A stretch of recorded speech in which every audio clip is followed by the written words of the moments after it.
আমার যুবক ভাইরা, এই যে মালিক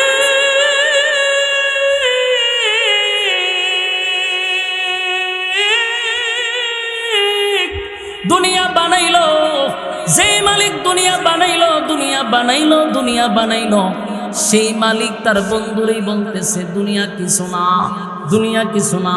বন্ধু, আপনার জন্য পরকালে আমি বরাদ্দ রাখছি, পরকালে বরাদ্দ রাখছি।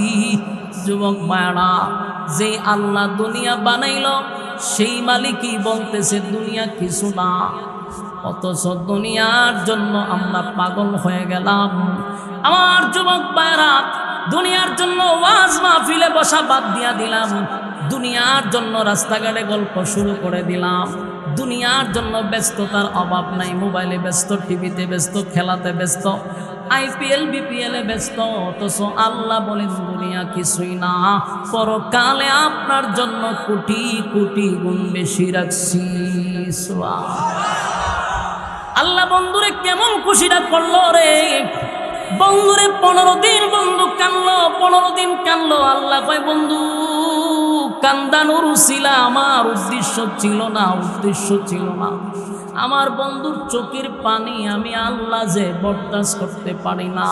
বন্ধু আমার আমি আল্লাহরে কেউ যদি গালি দেয় গো, আমি প্রতিবাদ করি না, গজব দিয়া মারি না, কিন্তু আমার বন্ধুরে যদি কেউ গালি দেয়, আঘাত দেয়, আমি আল্লাহ যে বরদাস্ত করতে পারি না। বন্ধু, আপনি একদিন নয়, 2 দিন নয়, 15 দিন আপনি কানলেন, 15 দিন কানলেন, আমি আল্লাহ এটা বরদাস্ত করতে পারি নাই। কিন্তু আপনার কাছে আমি কেন কোরআনের আয়াত নাজিল করা বন্ধ করলাম? তার 2টা কারণ। 1 নাম্বার কারণ হলো উম্মতকে শিক্ষা দেওয়ার জন্য, 2 নাম্বার কারণ হলো কোরআন একটা মারাত্মক ভারী, এটার লোড অনেক বেশি। ঘন ঘন যদি আপনার কাছে নাজিল হয় আপনি অসুস্থ হয়ে যাবেন। তাই আপনাকে বিশ্রামের জন্য আমি 15 দিন জিবরাইল পাঠাই নাই। আর উম্মতকে কি শিখাইল বন্ধু? বেঈমানরা যখন আপনার কাছে আয়েশা বলল 3টা প্রশ্নের জবাব চাই, আপনি বললেন আগামীকালকে দিবেন। এই কথাটা আমি আল্লাহর কাছে মোটেও পছন্দ হয় নাই। আপনি যদি তখন বলতেন ইনশাআল্লাহ আগামীকালকে বলবো, তাহলে আমি আপনাকে 15 দিন কান্দাইতাম না। আর এইটা করার উদ্দেশ্য হলো আপনার উম্মতকে কিয়ামত পর্যন্ত শিক্ষা দিয়া দিলাম। এক ইনশাআল্লাহ না বলার কারণে আমার বন্ধুর চোখের পানি 15 দিন পড়ছে। বান্দারে, কোনোদিন ইনশাআল্লাহ বলবি না। কোনো কাজ করার সময় আমরা সব সময় বলবো ইনশা। আরো জোরে আমরা বলবো বাড়িতে যাব ইনশাআল্লাহ, খানা খাবো ইনশাআল্লাহ, আমরা অমুক জায়গায় যাব ইনশাআল্লাহ। এই সব কথার পিছনে ইনশাআল্লাহ, ইনশাআল্লাহ অর্থ হলো আল্লাহ যদি চায়। ইনশাআল্লাহ অর্থ কি? ইনশাআল্লাহ অর্থ হলো আল্লাহ যদি চায়। আপনি বলেন ঢাকা যাব, মাঝখানে ইনশাআল্লাহ নাই। ঢাকা যাবেন এটার কোনো গ্যারান্টি আছে? 60 চাক্কার নিচে বই আপনি শেষ। তাই আমরা বলতে হবে ইনশাআল্লাহ যাব যদি আল্লাহ চায়, ঠিক কি না? আল্লাহ মানে বন্ধু 3টা প্রশ্নের জবাব লইয়া আপনার কাছে আসছিল। আপনি বললেন আগামীকালকে জানাবো, মাঝখানে ইনশাআল্লাহ বলেন নাই। এটা আমি আল্লাহর কাছে পছন্দ হয় নাই। তাই আমি আপনাকে আপনার উম্মতকে একটু শিখাইলাম। যুবক ভাইরা আমার, কথাগুলি মনোযোগ দিয়ে শুনেন। 15 দিন কোরআন নাজিল না হওয়ার কারণে আমার নবী যে কষ্টটা পাইল, নবী কানল, কষ্ট পাইল। আল্লাহ রাব্বুল আলামিন 15 দিন পরে আমার নবীর একটা সান্ত্বনা দিয়া, বেঈমানরা বলছিল মুহাম্মদের আল্লাহ মুহাম্মদকে ভুলে গেছে, আমার আল্লাহ নবীর সান্ত্বনা দেওয়ার জন্য কসম করলেন কয়টা? আরো জোরে। আপনার আওয়াজে বোঝা যায় হুজুর তাড়াতাড়ি ওয়াজ শেষ করে দেন। আওয়াজ কম, আমি সিগন্যাল পাইতেছি। আপনাদের আওয়াজ কম হইলে আমারও আওয়াজ কমবে, অসুবিধা নাই। কথাগুলি মনোযোগ দেন। কসম করছে কয়টা? কসম করে যেই কথাটা আল্লাহ বলছে এটা হলো আপনারে ভুলি নাই। সুবহানাল্লাহ। ওয়াদ-দুহা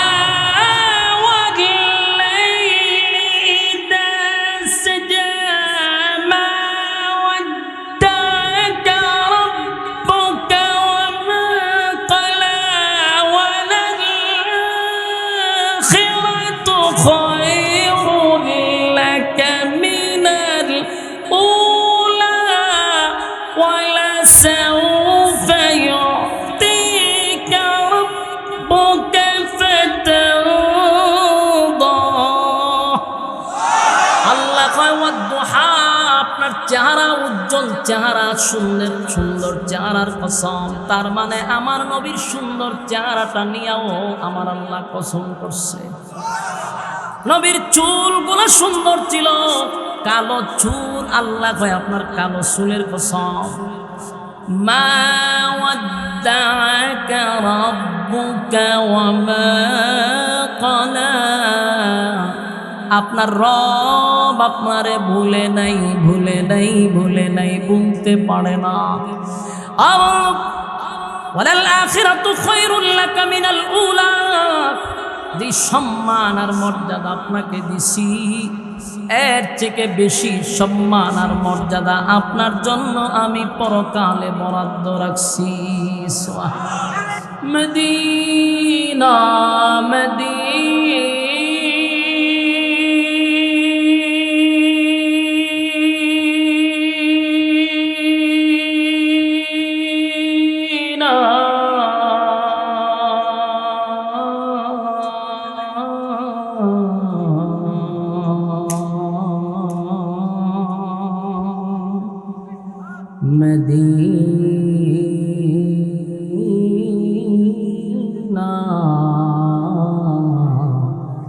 মদিনা মদিনা মুমিনোं की गुनगुना है दीदारे मदीना, अशकों की तमन्ना है बलगल बिकमालिही कशफत तुजा बिजमालिही हसनत जमीआ सल्लो ज़िकीरे बातिल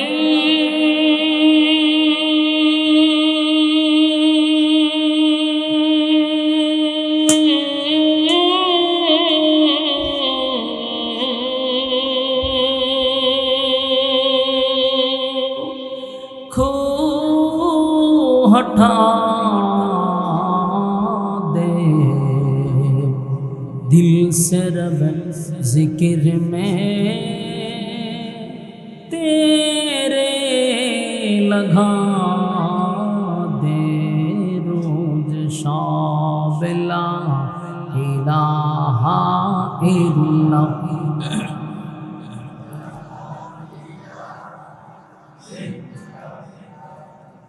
ला इलाहा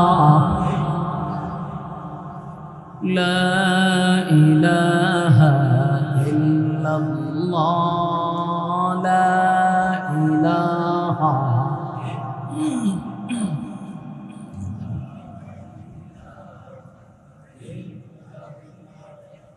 ला इलाहा ला इलाहा ला इलाहा इल्लल्लाह ला इलाहा ला इलाहा इल्लल्लाह मुहम्मदुर রাসূলুল্লাহ। সুবহানাল্লাহ সুবহানাল্লাহ। আপনি যখন জীবনী পড়বেন আর যখন উঠবেন এইগুলো ইয়াদ দিলে আপনার চোখে পানি আসবে, যেটা কীভাবে সম্ভব। একজন মহিলা স্বামীর জন্য কত ভালোবাসার মহব্বত, খাবার নিয়ে রাসূলের পাশে বসে থাকতেন, রাসূলকে ডাক দিতেন না, ধ্যান ভাঙতেন না, বসে থাকতেন। হঠাৎ রাসূল পিছনে তাকায় দেখতেন আম্মাজান খাদিজা বসা। সুবহানাল্লাহ। তো হেরা পর্বতে যখন রাসূল বসা, একদিন হঠাৎ করে জিবরাইল আলাইহিস সালাতু ওয়াস সালাম তার পূর্ণ সূরত নিয়ে রাসূলের সামনে আসছে। পূর্ণ সূরত নিয়ে রাসূলের সাথে জিবরাইলের পূর্ণ সূরত রাসূল দুইবার দেখছে। একবার প্রথম হেরা পর্বতে, আর একবার সিদরাতুল মুনতাহা। এই যে হেরা পর্বতে ওনাকে পূর্ণ সূরত দেখছে, জিবরাইল যে কত বড় আমি আপনাদের কেমনে বুঝাই। শুধু একটা এক্সাম্পল দিয়ে বোঝার চেষ্টা করুন। পৃথিবীতে কত সাগর আছে না? আটলান্টিক মহাসাগর, প্রশান্ত সাগর, ভারত সাগর, আরব সাগর, মহাসাগর আসেনি? নদী নালা খাল বিল আছে। এই সব সাগর নদীর পানি যদি একত্রিত কইরা জিবরাইলের মাথা ঢেলে দেন, তাও জিবরাইলের সব চুল ভিজবে না। সুবহানাল্লাহ।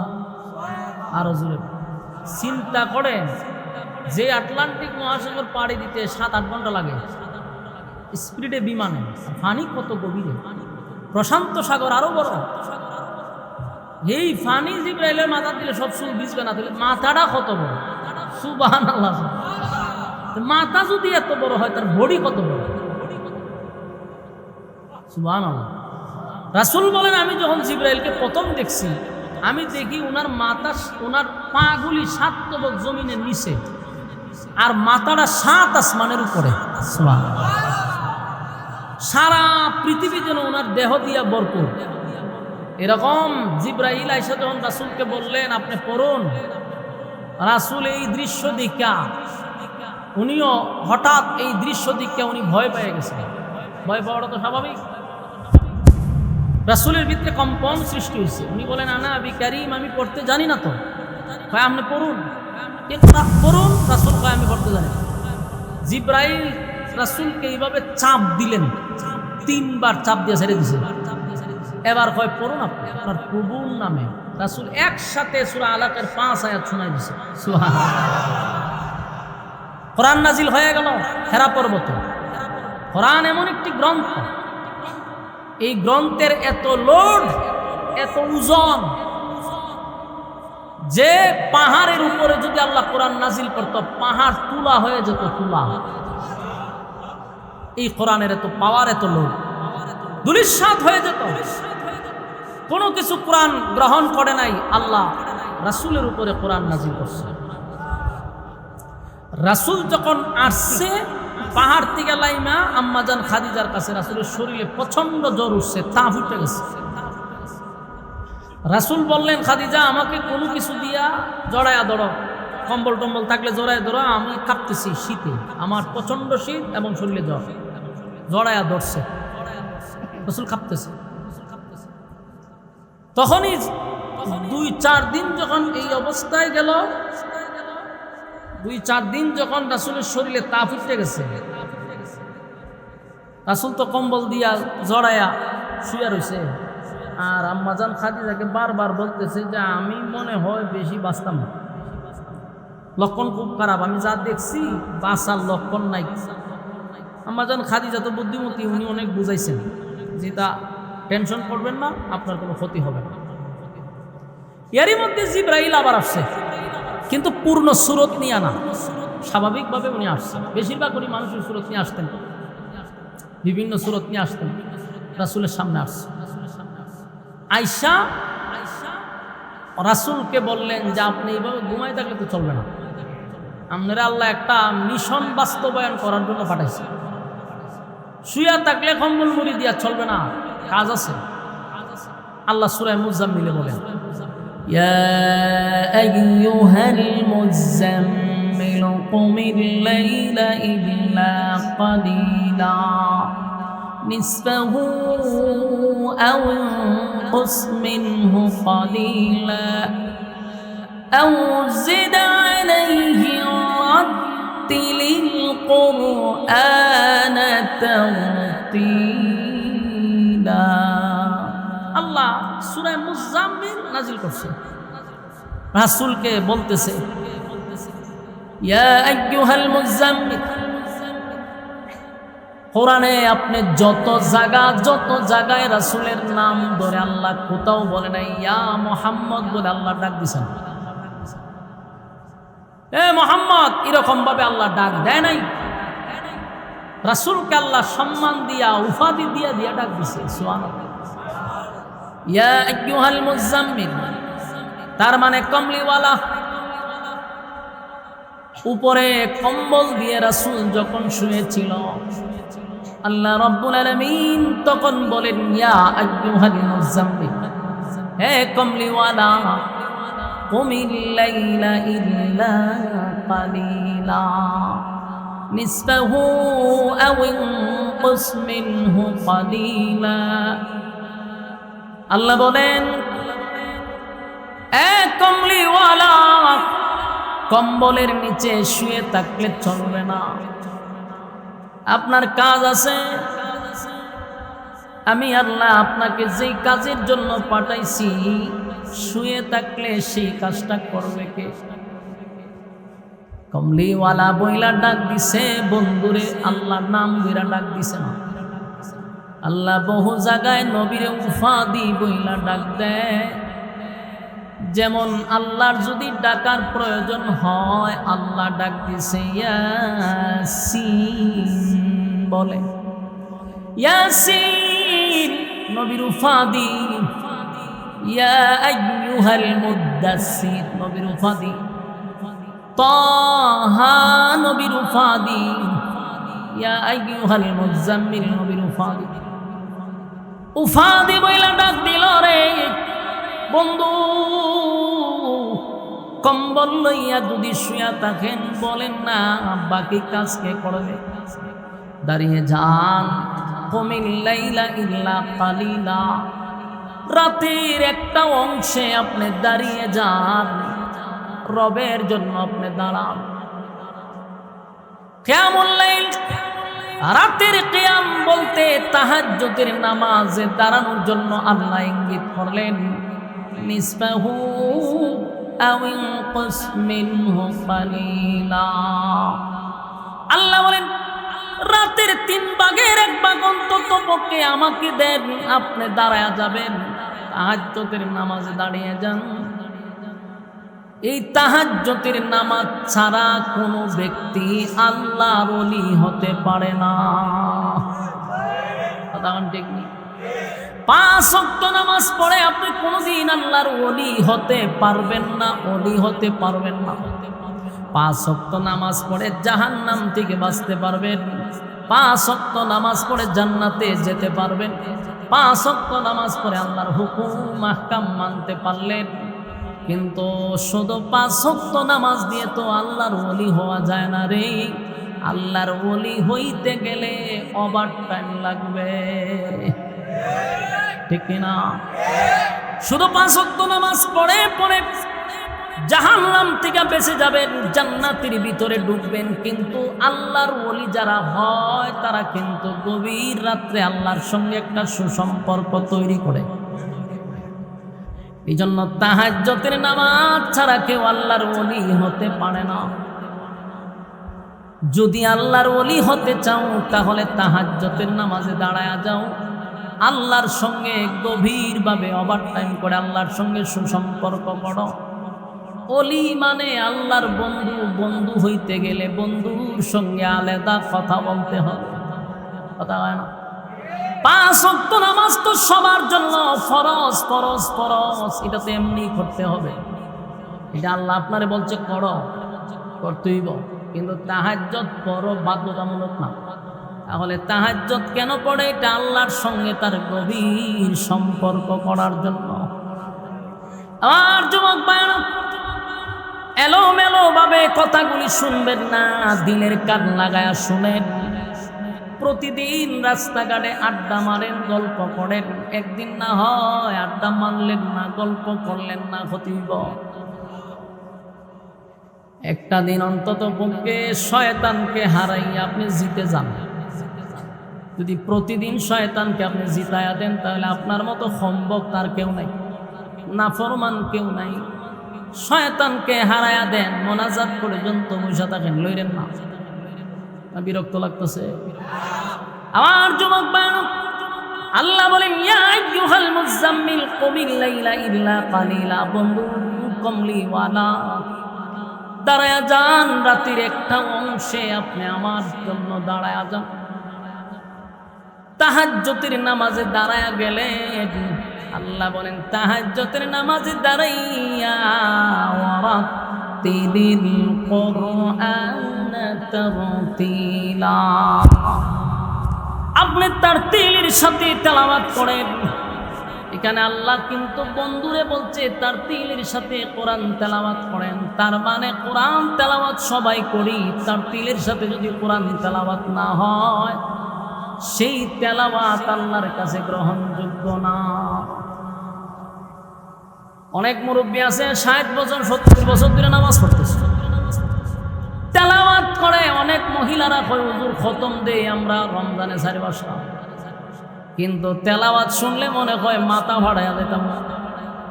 কইতে যে শিখছে ফরা শুনলে শয়তানেও আছে। তার মানে সহি শুদ্ধ ছাড়া যদি আল্লাহর কোরআন তেলাওয়াত করেন, এই কোরআন তেলাওয়াত আল্লাহর কাছে গ্রহণযোগ্য না। আর সহি তেলাওয়াত ছাড়া যদি নামাজে দাঁড়ান, নামাজও হবে না। কারণ নামাজ ভঙ্গের কারণ হইল 19টা। জোরে কোন কয়টা? 19টা কারণের মধ্যে 1 নাম্বার হলো নামাজে অশুদ্ধ পড়া। কয়জন আলেম সারা যদি জিগাই তেলাওয়াত শুনলে তো দূর মারবার মন চায়। তেলাওয়াত এত গলত, অথচ নামাজ পড়তে 60 বছর ধরে ভালো দাগ ফিরে গেছে, কিন্তু একদিনও নামাজ হয়েছে না। যে কথা হইলে কি আপনারা আস্থা রাখবো? আপনারা দৌড়াইবো ভাই, জানি 60 বছর ধরে নামাজ পড়ি বেটা। আপনার আর কি দোষ দিব? বাংলাদেশে অনেক বক্তা আছে লাল নীল টুপি লাগাইছে, উঠে বাতি ধরে সারা ফিরবে। কিরম বক্তা আছে না, মেকআপ টেকআপ করে যায়, একটা অদ্ভুত প্রাণী, 5 হাত লম্বা টুপি লাগাইয়া সারা শরীরে লাল নীল বাতি ধরে। এর আর তেলাওয়াত মনটা হয় যে মাথাটা ফাড়াইলে বাইরিয়া বলে রে তুই তেলাওয়াত শুদ্ধ করতে পারছ না, কে রে ওয়াজ কইরা মানুষের জীবন নষ্ট করতেছে। মাঝে মধ্যে তার তেলাওয়াত সোশ্যাল মিডিয়াতে আয়ে, মেজাজ এমন গরম। আমাদের নুরানির মক্তবের ছাত্ররা যে শুদ্ধ করে পড়তে পারে, এই বলদগুলি আলেম নামের নামদারি শয়তানগুলি ওয়াজ তো করি না, হুত্তুর হাকুর কুত্তুর কাত্তুর কুত্তুর ক্যাত্তুর কুত্তুর করে যায়। ওয়াজ শেষ, ওয়াজ হইতে হতার পরে কে যায় আমু যায় আমার সাথে সবার ভালো হয়ে যাবে, এরপর বাড়ির জায়গা বললো যে ওনার জন্মটা কি কুরাইশ বংশ হয়েছে? বলে কুরাইশ বংশ জন্ম। উনি কি ওনার নাম মোহাম্মদ বলে? বলে ওনার নাম তো আমরা মোহাম্মদ দেয়। তো এখন বললো যে ওনার বাবার নাম কি আব্দুল্লাহ ছিল? বলে আব্দুল্লাহ ছিল।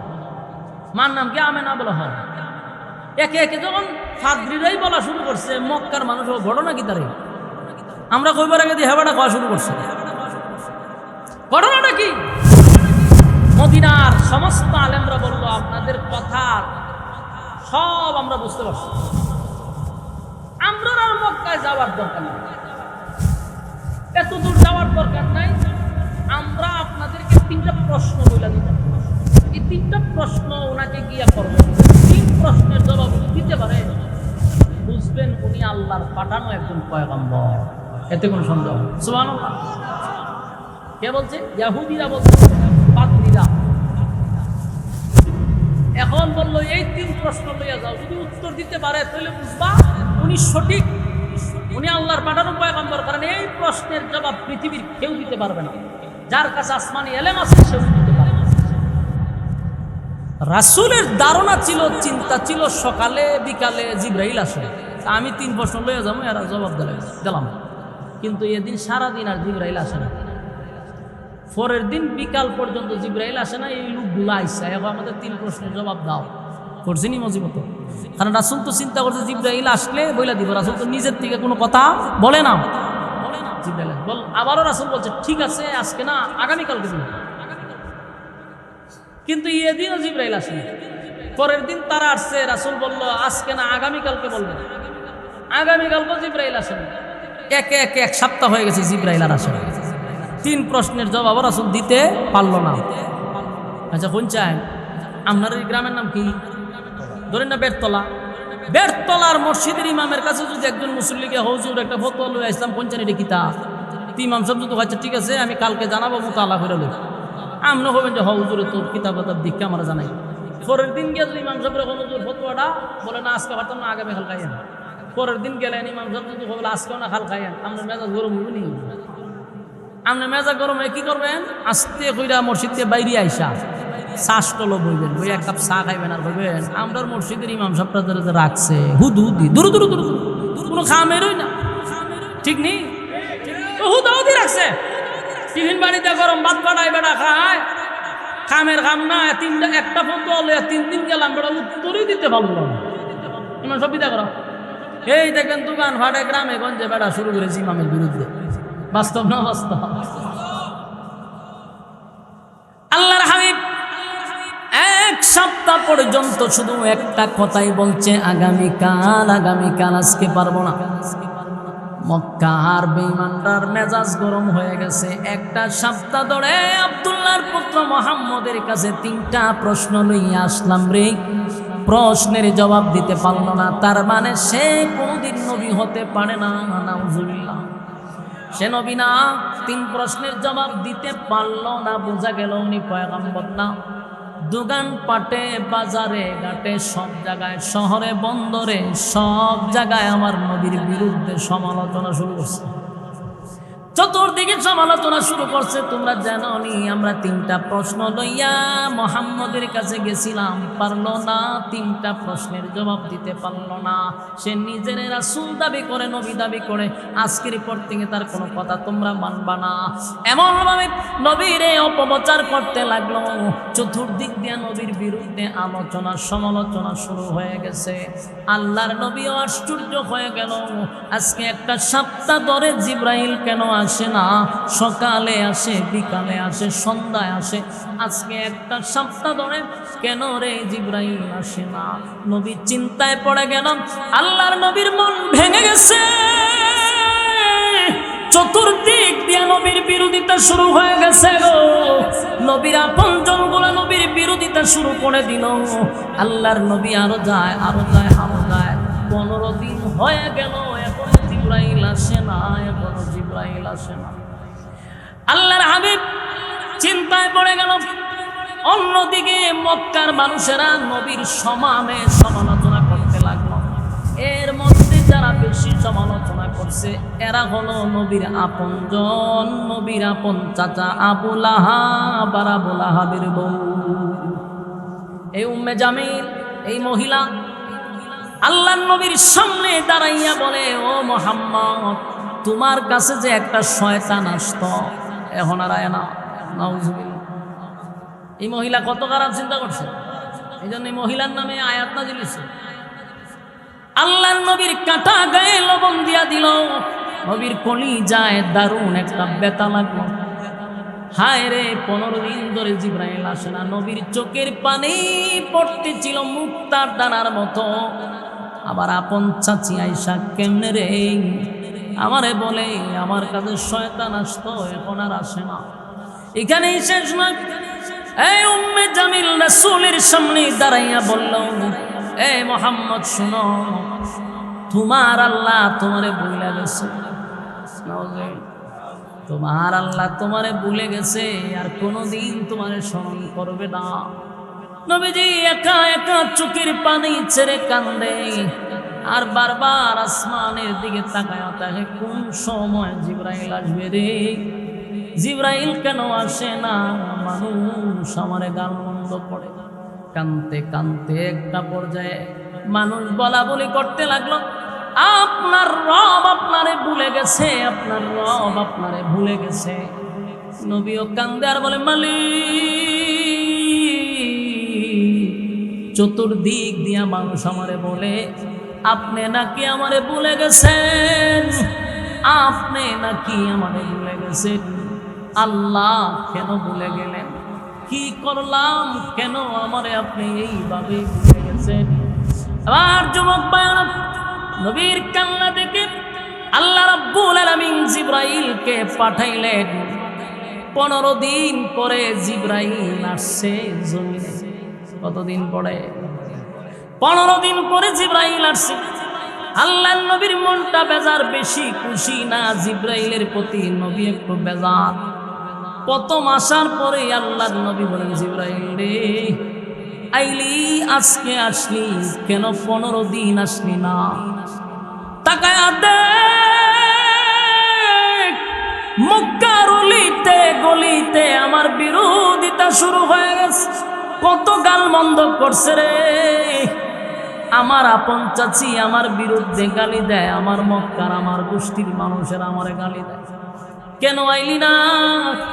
জিবরাইল কয়, হুজুর আমি আসতে চাই, কিন্তু আমার মালিকের পক্ষ থেকে নিষেধ, মালিক আসতে দেয় না। নবীজি হাউ মাউ করে কান্দে আর বলে, হায় রে, আমার মালিক কি আমার প্রতি রাগ করছে, আমার প্রতি অভিমান করছে? জিবরাইল কয়, হুজুর এই নেন আপনার জন্য একটা সূরা নিয়ে আসছি, আল্লাহ কি বলে একটু শুনেন। এই সূরা নাজিল করে আমার মালিক 2টা কসম করছে।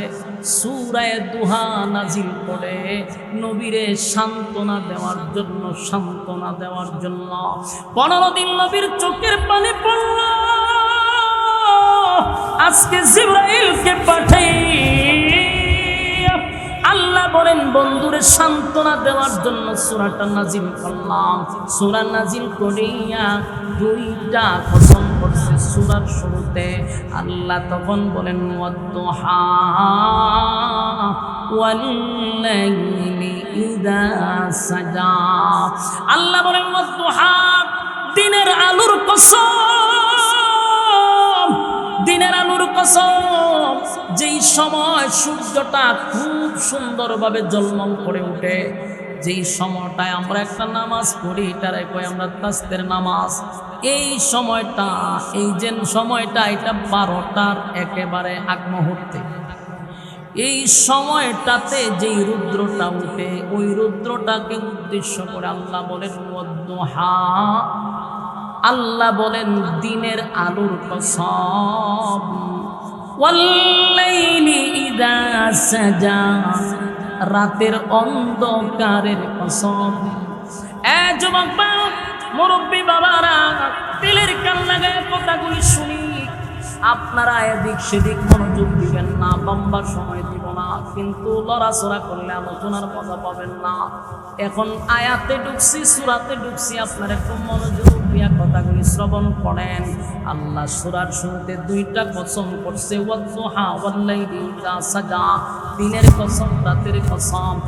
যুবক ভাইয়েরা, তাফসীর কারকরা বলেন ওয়াদ-দুহার আরেকটা ব্যাখ্যা হলো, আরেকটা ব্যাখ্যা হলো ওয়াল-লাইলির আরেকটা ব্যাখ্যা আছে। আল্লাহ বলেন ওয়াদ-দুহার আরেকটা ব্যাখ্যা হলো, ওয়াদ-দুহা নবী আপনার সুন্দর চেহারার কসম, ওয়াল-লাইলি ইযা সাজা নবী আপনার কালো চুলের কসম। চিৎকার দিয়া কবি সুবহান। আমার আল্লাহ নবীর চেহারার কসম করছে গো,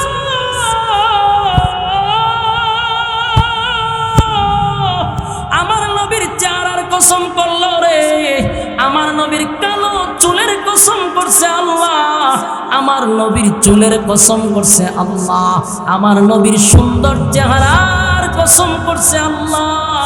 আল্লাহ বলেন ওয়াদ-দুহা, নবীর চেহারা, সুন্দর চেহারার কসম, ওয়াল-লাইলি ইযা সাজা, আপনার কালো চুলের কসম। এরপর আল্লাহ বলেন মা ওয়াদ্দাআকা রাব্বুকা ওয়া মা ক্বালা। আল্লাহ বলেন 2টা কসম করে বলি, মা ওয়াদ্দাআকা রাব্বুকা ওয়া মা ক্বালা।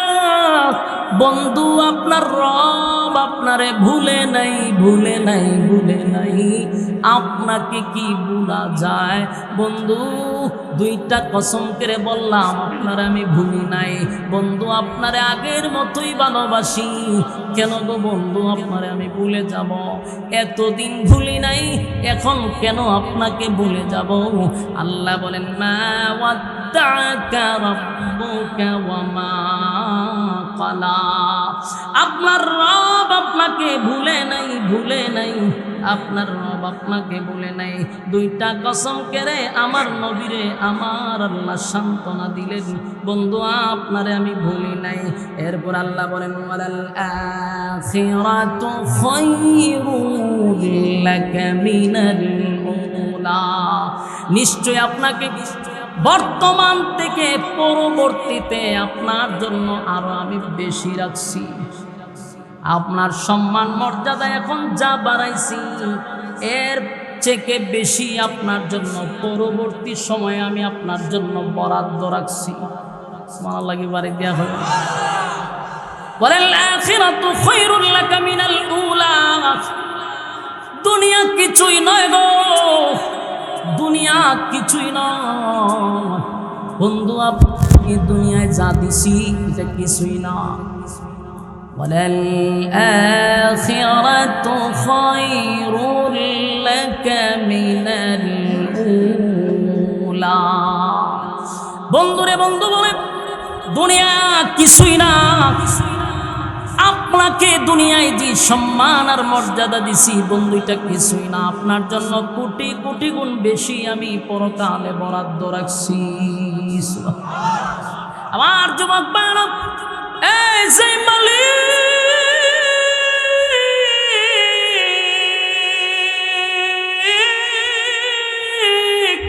দুনিয়া বানাইলো, যে মালিক দুনিয়া বানাইলো, দুনিয়া বানাইলো, দুনিয়া বানাইলো, সেই মালিক তার বন্ধুরই বলতেছে দুনিয়া কিছু না, দুনিয়া কিছু না। বন্ধু আপনার জন্য পরকালে আমি বরাদ্দ রাখছি, পরকালে বরাদ্দ রাখছি। যুবক ভাইরা, যে আল্লাহ দুনিয়া বানাইলো সেই মালিকই বলতেছে দুনিয়া কিছু না, অথচ দুনিয়ার জন্য আমরা পাগল হয়ে গেলাম। আমার যুবক ভাইরা, দুনিয়ার জন্য ওয়াজ মাহফিলে বসা বাদ দিয়া দিলাম, দুনিয়ার জন্য রাস্তাঘাটে গল্প শুরু করে দিলাম, দুনিয়ার জন্য ব্যস্ততার অভাব নাই, মোবাইলে ব্যস্ত, টিভিতে ব্যস্ত, খেলাতে ব্যস্ত, আইপিএল বিপিএলে ব্যস্ত, অথচ আল্লাহ বলেন দুনিয়া কিছুই না, পরকালে আপনার জন্য কোটি কোটি গুণ বেশি রাখছি। আল্লাহ বন্ধুরে কেমন খুশিটা করলো রে, বন্ধুরে 15 দিন বন্ধু কানলো, 15 দিন কানলো। আল্লাহ কয় বন্ধু কান্দানোর উছিলা আমার উদ্দেশ্য ছিল না, উদ্দেশ্য ছিল না। আমার বন্ধুর চোখের পানি আমি আল্লাহ যে বরদাস্ত করতে পারি না। বন্ধু আমি আল্লাহরে কেউ যদি গালি দেয় গো আমি প্রতিবাদ করি না, গজব দিয়া মারি না, কিন্তু আমার বন্ধুরে যদি কেউ গালি দেয়, আঘাত দেয়, আমি আল্লাহ যে বরদাস্ত করতে পারি না। বন্ধু আপনি একদিন নয়, 2 দিন নয়, 15 দিন আপনি কানলেন, 15 দিন কানলেন, আমি আল্লাহ এটা বরদাস্ত করতে পারি নাই। কিন্তু আপনার কাছে আমি কেন কোরআনের আয়াত নাজিল করা বন্ধ করলাম? তার 2টা কারণ। 1 নাম্বার কারণ হলো উম্মতকে শিক্ষা দেওয়ার জন্য, 2 নাম্বার কারণ হলো কোরআন একটা মারাত্মক ভারী, এটার লোড অনেক বেশি। ঘন ঘন যদি আপনার কাছে নাজিল হয় আপনি অসুস্থ হয়ে যাবেন। তাই আপনাকে বিশ্রামের জন্য আমি 15 দিন জিবরাইল পাঠাই নাই। আর উম্মতকে কি শিখাইলো বন্ধু? বেঈমানরা যখন আপনার কাছে আয়সা বলল 3টা প্রশ্নের জবাব চাই, আপনি বললেন আগামী কালকে দিবেন। এই কথাটা আমি আল্লাহর কাছে মোটেও পছন্দ হয় নাই। আপনি যদি তখন বলতেন ইনশাআল্লাহ আগামী কালকে বলবো, তাহলে আমি আপনাকে 15 দিন কান্দাইতাম না। আর এইটা করার উদ্দেশ্য হলো আপনার উম্মতকে কিয়ামত পর্যন্ত শিক্ষা দিয়া দিলাম। এক ইনশাআল্লাহ না বলার কারণে আমার বন্ধুর চোখের পানি 15 দিন পড়ছে। বান্দারে কোনোদিন ইনশাআল্লাহ বলবি না। কোনো কাজ করার সময় আমরা সব সময় বলবো ইনশাআল্লাহ। আরো জোরে আমরা বলবো বাড়িতে যাব ইনশাআল্লাহ, খানা খাবো ইনশাআল্লাহ, আমরা অমুক জায়গায় যাব ইনশাআল্লাহ। এই সব কথার পিছনে ইনশাআল্লাহ, ইনশাআল্লাহ অর্থ হলো আল্লাহ যদি চায়। ইনশাআল্লাহ অর্থ কি? ইনশাআল্লাহর অর্থ হলো আল্লাহ যদি চায়। আপনি বলেন ঢাকা যাব, মাঝখানে ইনশাআল্লাহ নাই, টাকা যাবেন এটার কোনো গ্যারান্টি আছে? 60 চাক্কার নিচে বই আপনি শেষ। তাই আমরা বলতে হবে ইনশাআল্লাহ যাব, যদি আল্লাহ চায়, ঠিক কিনা? আল্লাহ বলে, বন্ধু 3টা প্রশ্নের জবাব লইয়া আপনার কাছে আসছিল, আপনি বললেন আগামীকালকে জানাবো, মাঝখানে ইনশাআল্লাহ বলেন নাই, এটা আমি আল্লাহর কাছে পছন্দ হয় নাই। তাই আমি আপনাকে আপনার উম্মতকে একটু শিখাইলাম। যুবক ভাইরা আমার, কথাগুলি মনোযোগ দিয়ে শোনেন। 15 দিন কোরআন নাজিল না হওয়ার কারণে আমার নবী যে কষ্টটা পাইল, নবী কানল, কষ্ট পাইল। আল্লাহ রাব্বুল আলামিন 15 দিন পরে আমার নবীর একটা সান্ত্বনা দিয়া, বেঈমানরা বলছিল মুহাম্মদের আল্লাহ মুহাম্মদকে ভুলে গেছে, আমার আল্লাহ নবীর সান্ত্বনা দেওয়ার জন্য কসম করলেন কয়টা? আরো জোরে। আপনার আওয়াজে বোঝা যায় হুজুর তাড়াতাড়ি ওয়াজ শেষ করে দেন। আওয়াজ কম, আমি সিগন্যাল পাইতেছি। আপনাদের আওয়াজ কম হইলে আমারও আওয়াজ কমবে, অসুবিধা নাই। কথাগুলি মনোযোগ দেন। কসম করছে কয়টা? কসম করে যেই কথাটা আল্লাহ বলছে এটা হলো আপনারে ভুলি নাই। সুবহানাল্লাহ। ওয়াদ-দুহা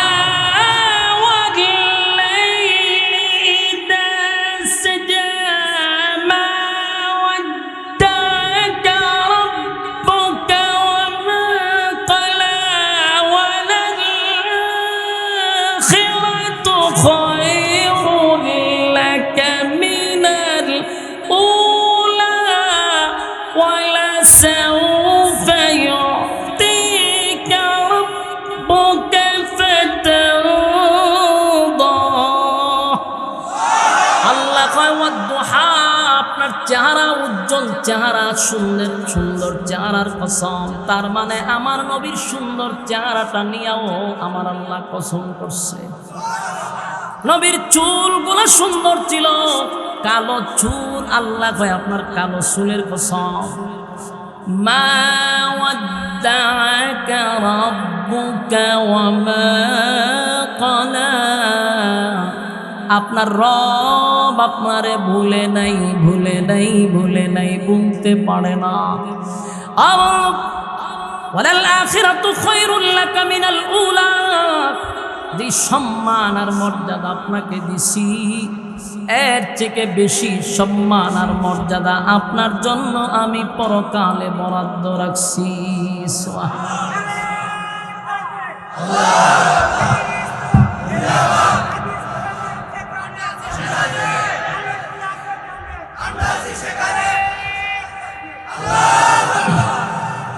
এরপর আল্লাহ বলেন ওয়ালাল আখিরাতু খায়রুল লাকা মিনাল উলা। এরপর আল্লাহ বলেন ওয়ালা সাউফা ইউতিকা রাব্বুকা ফাতারদা। আল্লাহ কয় ও চিরেই, ওয়ালা সাউফা ইউতিকা রাব্বুকা ফাতারদা, ও চিরেই আমি আপনাকে খুশি করব, আপনাকে খুশি করব। সুবহান। তাফসীর কারকরা বলেন এই আয়াতের ব্যাখ্যা, আল্লাহ কেন বললেন ওয়ালা সাউফা ইউতিকা রাব্বুকা ফাতারদা, আল্লাহ কেন বললেন আপনাকে অচিরেই খুশি করব? এটার কয়েকটা কারণ থাকতে পারে। একটা কারণ হলো মক্কা বিজয়। আল্লাহ মক্কা বিজয় দিলেন, এটার আরেকটা কারণ হতে পারে। বন্ধু, আমি আপনাকে মক্কা বিজয়ের ঘোষণা দিলাম, এখানেই শেষ নয়, আপনাকে আমি মেরাজে ভ্রমণ করাবো। ওই যে মেরাজে নিয়ে গেছেন, হয়তোবা এটাকে আল্লাহ ইঙ্গিত করছে যে ও চিরেই আপনাকে খুশি করব। ওয়ালা সাউফা ইউতিকা রাব্বুকা ফাতারদা। আমার যুবক মা, এরপর আল্লাহ বলেন আলাম ইয়াজিদকা ইয়াতীমান ফাআওয়া, তিনি কি আপনাকে ইয়েতিম অবস্থায় পাননি? আল্লাহ দেখেন বন্ধুরে খুশি করার জন্য, আনন্দ দেওয়ার জন্য, অভিমান ভাঙানোর জন্য ওই পিছনের কথাগুলি বইলা বইলা নবীর আনন্দ দিতেছে। যে বন্ধু আপনি বলছেন আমি আপনাকে ভুলে গেলাম। না বন্ধু বলি নাই, বলুন তো দেখি আমি কি আপনাকে এতিম অবস্থায় পাই নাই? কোনো বন্ধু যদি কারো সাথে অভিমান করে, কোনো বন্ধু যদি অভিমান হয়, ঝগড়া হয়, তখন এক বন্ধু যে অতীতে তারা যত উপকার করছিল সবগুলা হ্যাঁ বলতে থাকে, দেখ স্মরণ করে বন্ধু তোরে কি আমি ঢাকায় নিয়া জামা কিনা দিই নাই, তোর মোবাইল ছিল না তোরে কি মোবাইল কিনা দিই নাই, তুই খাইতে পারতি না তোরে খাওয়াইছি না। তুই কেন বলে? অভিমান ভাঙানোর জন্য যে তোর অনেক উপকার কিন্তু আমি করছি, কথা হয় না? আল্লাহ বলেন আমি আমার বন্ধুকে আলাম ইয়াজিদকা ইয়াতীমান ফাআওয়া, বন্ধু আপনাকে কি আমি এতিম অবস্থায় পাই নাই? এতিম অবস্থায় যখন আপনি ছিলেন তখনও বলি নাই, আর এখন বুঝি আপনাকে আমি বইলা যাব। ওয়াজাদাকা দাল্লান ফাহাদা, এবং আমি আপনাকে এমন অবস্থায় পেয়েছিলাম, পথ হারা অবস্থায় ছিলেন, আমি আপনাকে পথ দেখায়া দিছি। পথ হারা অবস্থায় মানে যেই লোকটা এতিম হয়, যেই লোকটার বাবা না থাকে, গার্জিয়ান না থাকে, এই লোকটা, এই ছেলেটা কিন্তু ঠোকাই হয়। এই ছেলেটা লেখাপড়া করতে পারে না, কথা কই না দি? কিন্তু আমি আপনাকে এতিম অবস্থায় পাইছি, যখন আপনার বাবা নাই, যখন আপনার গার্জিয়ান নাই, আমি আল্লাহ আপনাকে সঠিক রাস্তা দেখাইছি। আমি তো তখন আপনারা সারি নাই, তাহলে বলবো কেমনে? আপনাকে আমি এতিম অবস্থায় পাইছি। ওয়াজাদাকা দাল্লান ফাহাদা, আপনাকে নিঃস্ব অবস্থায় পাইছিলাম, আমি কিন্তু পথ দেখায়া দিছি। এরপর আল্লাহ বলেন ওয়াজাদাকা আইলান ফাআগনা, আল্লাহ রাব্বুল আলামিন বলেন গরীব অবস্থায় আপনাকে পেয়েছিলাম যখন আপনার কিছু ছিল না। বন্ধু দেখেন তো আমি আপনাকে ধনী বানাইছি। এই যুবক ভাইরা, এই আয়াত থেকে আমি আপনার অনেক কিছু শিকার আছে, জানার আছে, বোঝার আছে। কথা কেমন বুঝতেছেন? আল্লাহ কি কয়? ওয়াজাদাকা আইলান ফাআগনা, আমি আপনাকে গরিব অবস্থায় পাইছি, নিঃস্ব অবস্থায় পাইছি, পরবর্তীতে আপনাকে আমি ধনী বানাইছি। এখানে দুইটা কথা আমাদের বোঝা খুব জরুরি। একটা হলো নবী কি সবসময় গরিব ছিল না ধনী ছিল? আল্লাহ নিজেকে জানে গরিব ছিলেন, ধনী বানাইছি। কিন্তু আশ্চর্যের ব্যাপার হলো সারা বাংলাদেশে লাল্লিল বাতি লাগায়া যে বক্তাগুলি বসে, এরা খানো দইরা ওয়াজ করে আমার নবী এতিম গরিব পেটে বাত্তর বানছে, নবী খাওয়ান পেয়েছে না। এই ওয়াজ করে খান্দায় মান দেয় মানুষ একটু পাড়ায় তোরা মানছ টিভি নবী গরিব আছেন, পেটে বাত্তর আছেন, আপনারাও তো ফাঁস ফুস করে চলেন করে। হ্যাঁ আপনারা যে গাড়ির তেল আমেন, পালা খাবার চুবার করেন, নবী তো পেটে বাত্তর আছেন, নবী গরিব আছেন। ওই যে আপনার ওয়াজ করে আগে তুইছে নবী গরিব আছে, পিঠের সামনা তুলে নেবেন বাইরে আর হবেন এই আয়াতের অর্থ ক ওয়াজাদাকা আইলান ফাআগনা, এর অর্থ কই না লই, এর অর্থ হবেন কইতো আল্লাহ কয় আপনি গরিব ছিলেন, আমি আপনাকে ধনী বানাইছি। তার মানে নবী সবসময় গরিব ছিলেন, আল্লাহ নবীকে ধনী বানাইছে। এই নবী দেশের প্রেসিডেন্ট ছিল, বলুন কি ছিল? নবী দেশের রাষ্ট্রনায়ক ছিল।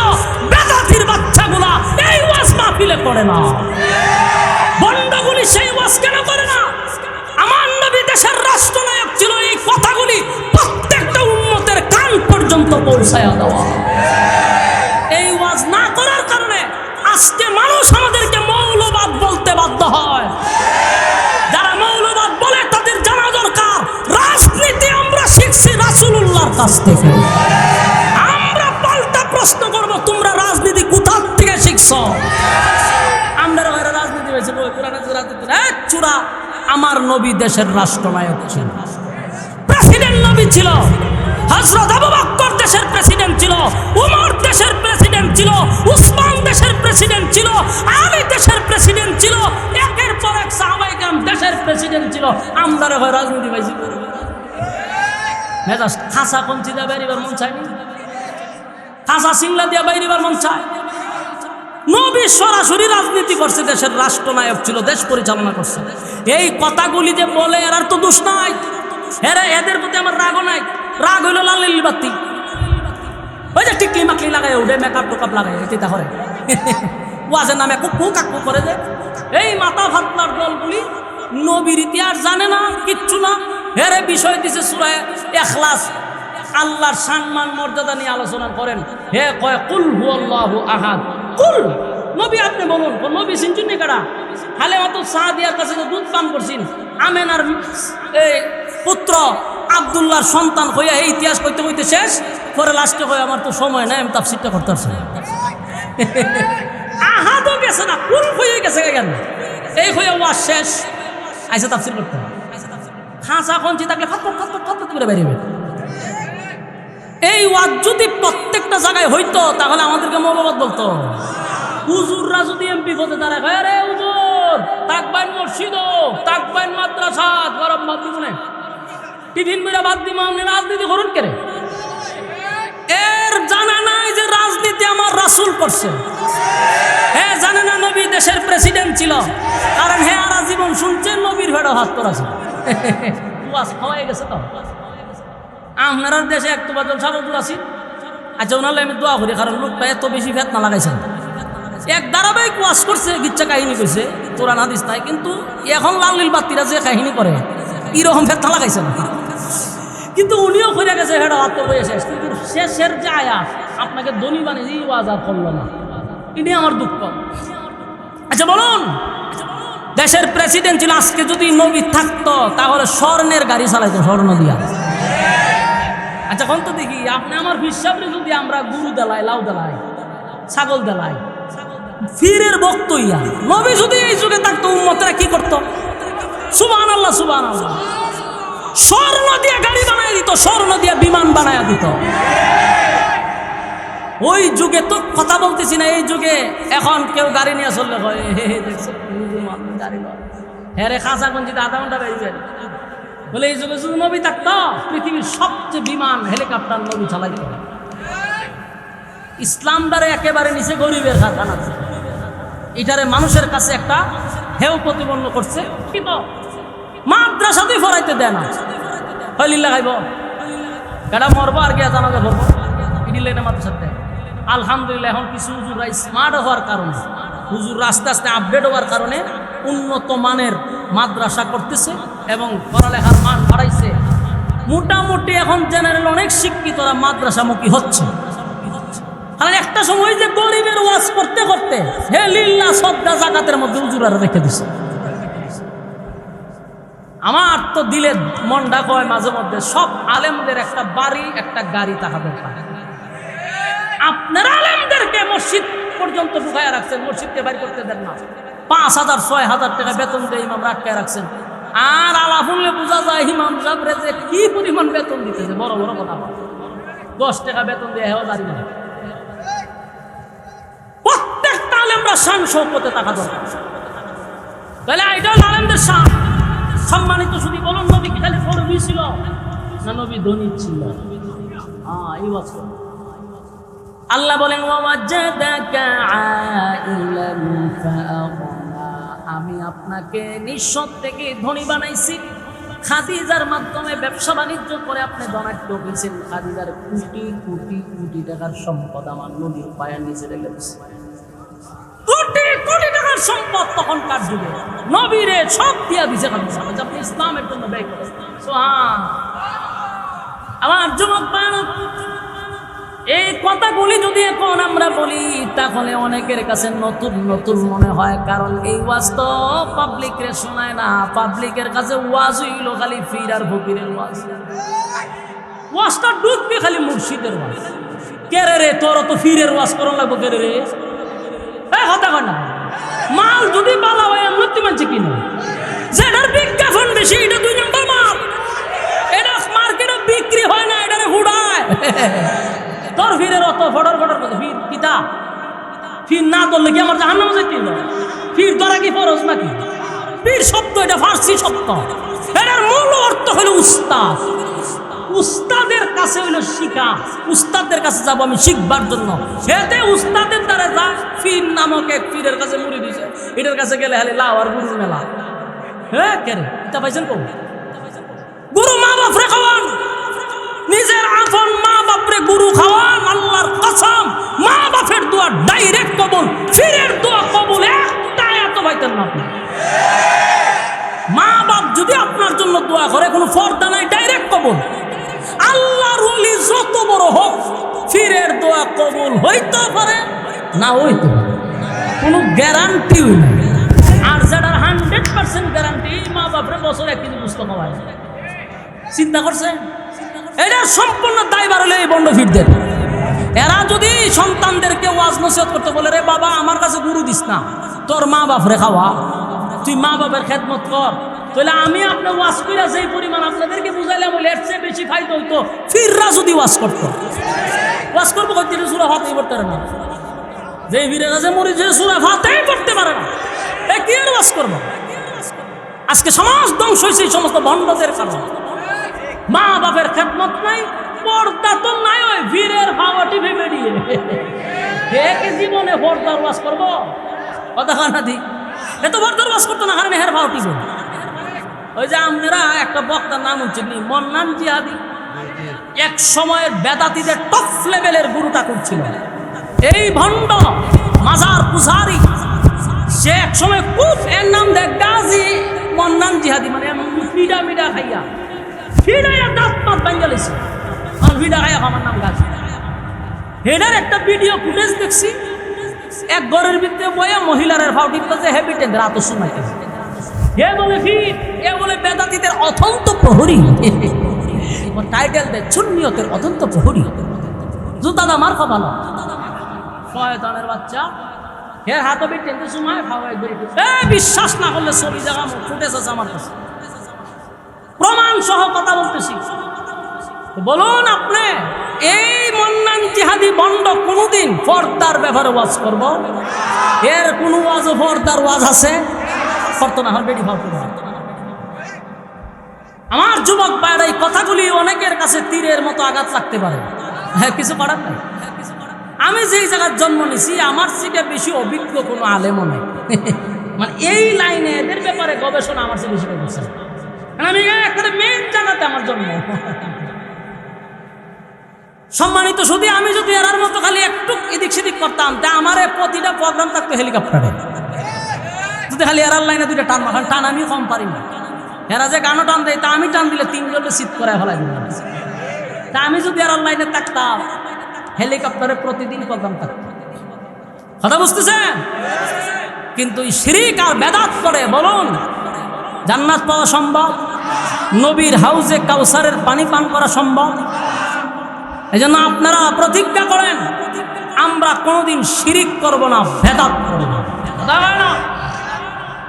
আমার যুবক ভাইরা, হাবিবে কিবরিয়াকে সান্ত্বনা দেওয়ার জন্য আল্লাহ কতগুলি বাহানা তুলে তুলে নবীর সান্ত্বনা দিল। অতীতের কথা স্মরণ করে সান্ত্বনা দিল, চেহারার কসম করে সান্ত্বনা দিল, চুলের প্রশংসা করলো। সুবহানাল্লাহ। আল্লাহ বলেন ওয়াদুহা, নবী আপনার সুন্দর চেহারার কসম, ওয়াল্লাইলি ইযা সাজা আপনার কালো চুলের কসম, মা ওয়াদ্দাআকা রাব্বুকা ওয়া মা ক্বালা, আপনার রব আপনারে ভুলে নাই, বলবে না। যেই বেঈমানগুলি আপনাকে বলছে আপনার রব আপনাকে ভুলে গেছে, না বন্ধু আমি আপনাকে ভুলি নাই।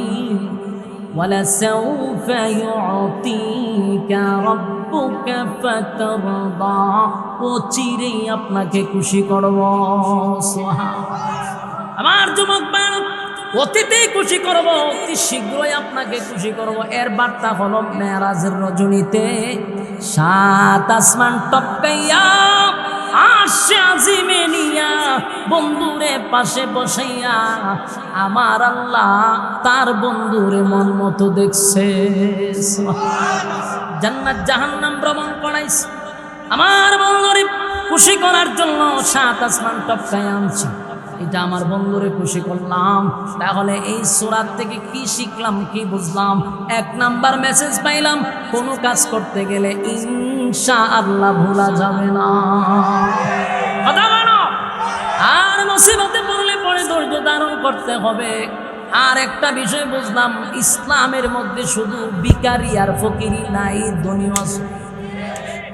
যদি ধনী না থাকতো উসমান রাদিয়াল্লাহু তাআলা আনহু অসংখ্য হাজার হাজার কোটি টাকার সম্পদের মালিক ছিল, কিন্তু উসমান একটা সেকেন্ডের জন্য আমার আল্লাহকে ভুলে নেই। সুলাইমান আলাইহিস সালামের জীবনী যারা পড়ছেন দেখবেন, সুলাইমান আলাইহিস সালামকে আল্লাহ রাজত্ব দিছিল, যে রাজত্ব পৃথিবীর আর কাউরে দিবে না, অতীতেও দেয় নাই। আমার আল্লাহ সুলাইমান নবীরে বাদশাহী দান করছিল, জিন্নাতেরও বাদশাহ, মানুষেরও বাদশাহ, পক্ষীকুলেরও বাদশাহ। এত বড় বাদশাহ বানানোর পরেও আমার আল্লাহ বলেন, আমারে আমার এই নবী একটা সেকেন্ডের জন্য ভুলে নেই। তাহলে টাকা পয়সা থাকলেও মানুষ ইবাদত বন্দেগী করতে পারে যদি আমার ভিতর ভালো থাকে, কথা হয় না। আর যেটা ভালাই না, এটা রিক্সা চালায় আল্লাহ নাফরমানি করে, কথা হয় না। একজন দেশ শাসন করেও আল্লাহর ইবাদত বন্দেগী করে, আর একজন রিক্সা চালায়ও দিন শেষে রিক্সার টাকা উড়ে গেছেন জায়গায়। বাস্তব না বাস্তব? তাহলে এটা আপনার মনের ব্যাপার। কাউরে আল্লাহ ধনী বানায়া পরীক্ষা করে, কাউরে গরিব বানায়া পরীক্ষা করে, দুটোই পরীক্ষা। যে পাস করবে হে জান্নাতি। সুবহানাল্লাহ। আল্লাহ আমাদের বুঝার এবং মানার তৌফিক দান করুক, সকলে বলে আমিন।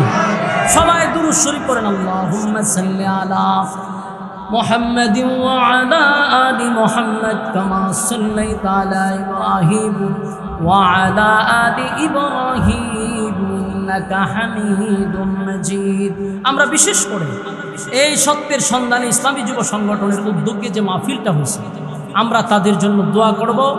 ইয়ং কিছু জেনারেশন, তরুণ উঠতি বয়সের কিছু ছেলেরা এই মাহফিলটার আয়োজন করছে, আলহামদুলিল্লাহ বলে।